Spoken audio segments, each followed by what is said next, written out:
Halo Garuda fans.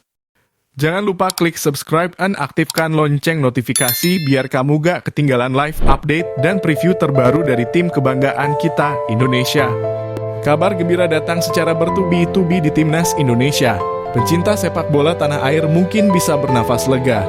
Salah satu ujung tombak skuad Garuda Ole Romenyi memberikan sinyal positif untuk lini depan.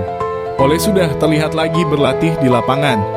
Semangat Ole! Kabar gembira berikutnya datang untuk Timnas Indonesia, yaitu proses naturalisasi gelandang keturunan Belanda Indonesia, Jairo Riedewald, sudah memasuki tahap akhir. Dokumen sang pemain dinyatakan lengkap dan siap diajukan. Top lah! Sekarang ada kabar gembira yang oke. Yang bagus tentunya bagi kita bahwa AFC akan menghapus bagi para pemain yang sudah mendapatkan kartu kuning di putaran ketiga dan sekarang melangkah ke putaran keempat itu akan dihilangkan. Kabar berikutnya yaitu dengan waktu persiapan yang semakin mepet, para pemain dituntut cepat memahami filosofi dan pola permainan yang dibawa Patrick Kluivert. Era baru telah dimulai untuk Timnas Indonesia. Setelah sekian lama identik dengan strategi Sintayong, kini Patrick Kluivert mencoba membentuk identitas baru yang lebih fleksibel.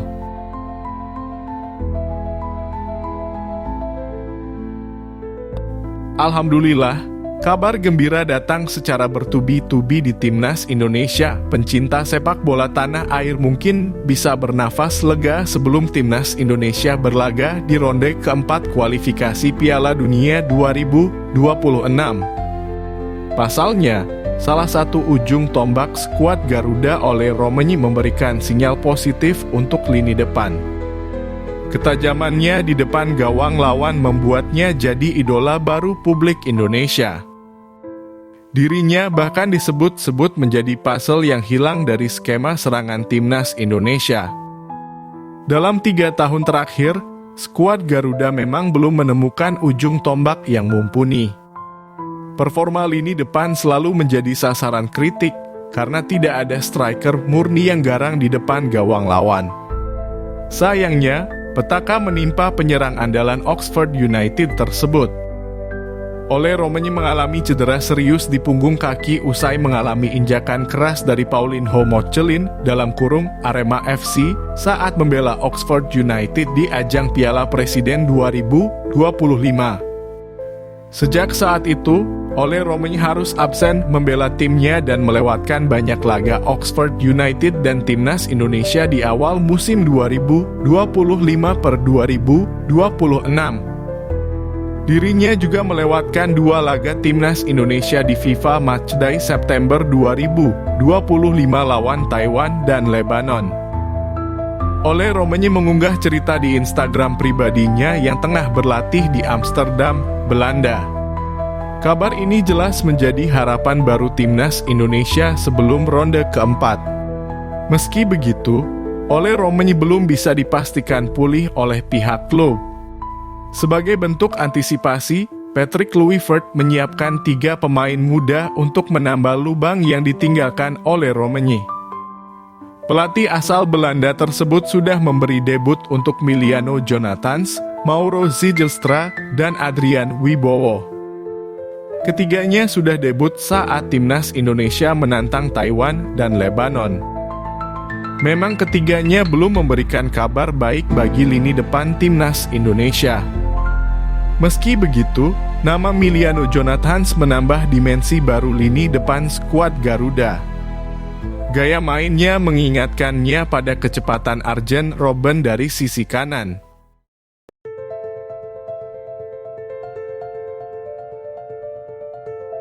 Kabar baik datang untuk Timnas Indonesia. Proses naturalisasi gelandang keturunan Belanda Indonesia, Jairo Riedewald, sudah memasuki tahap akhir. Dokumen sang pemain dinyatakan lengkap dan siap diajukan. Ketua Umum PSSI Erick Thohir sebelumnya menyebut Jairo masuk dalam daftar bidikan Garuda. Proses ini berjalan cepat dan kini tinggal menunggu langkah lanjutan berupa pemeriksaan medis serta sumpah WNI. Dokumennya sudah lengkap. Tinggal menunggu proses naturalisasi berjalan. Semoga bisa secepat Kevin Dix yang hanya memakan waktu sepekan, ungkap pengamat sepak bola Yusa Nugraha. Jika resmi menjadi WNI, Jairo akan memperkuat lini tengah Garuda bersama nama-nama naturalisasi sebelumnya seperti Mauro Zijlstra dan Miliano Jonathans.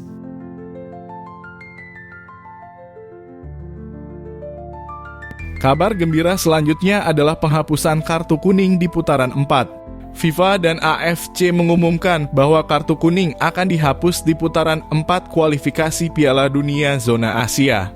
Tentunya timnas Indonesia kian percaya diri menatap dua duel berat putaran keempat kualifikasi Piala Dunia 2026 zona Asia pada Oktober 2025. Tuan rumah akan menjadi lawan pertama pada 8 Oktober dan 3 hari selanjutnya bentrok kontra Irak.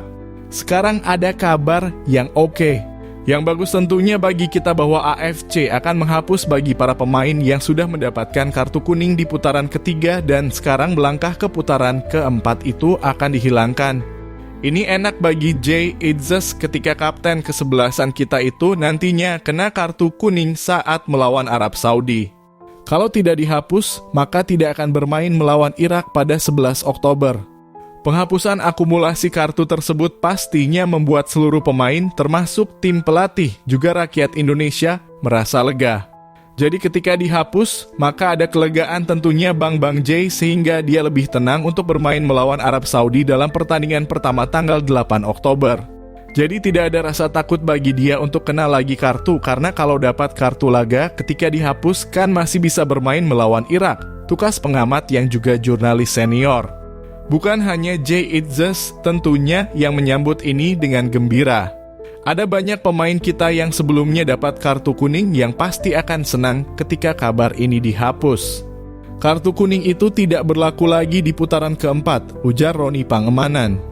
Penghapusan kartu kuning ini justru membuat kubu tuan rumah Arab Saudi dan juga Irak merasa ketar-ketir. Mereka sebelumnya melihat peluang mengalahkan Indonesia. Tapi penghapusan kartu kuning ini menjadikan timnas Indonesia lebih solid dan bermain lebih leluasa dan tenang.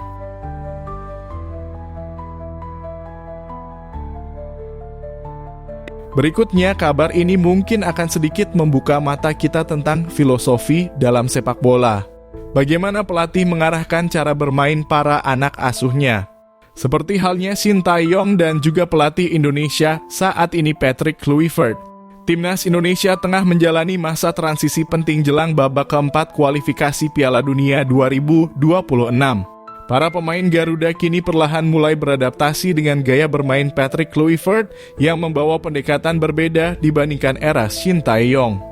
Mereka mau gak mau harus jujur memahami pola permainan yang lebih fleksibel dan cepat beradaptasi.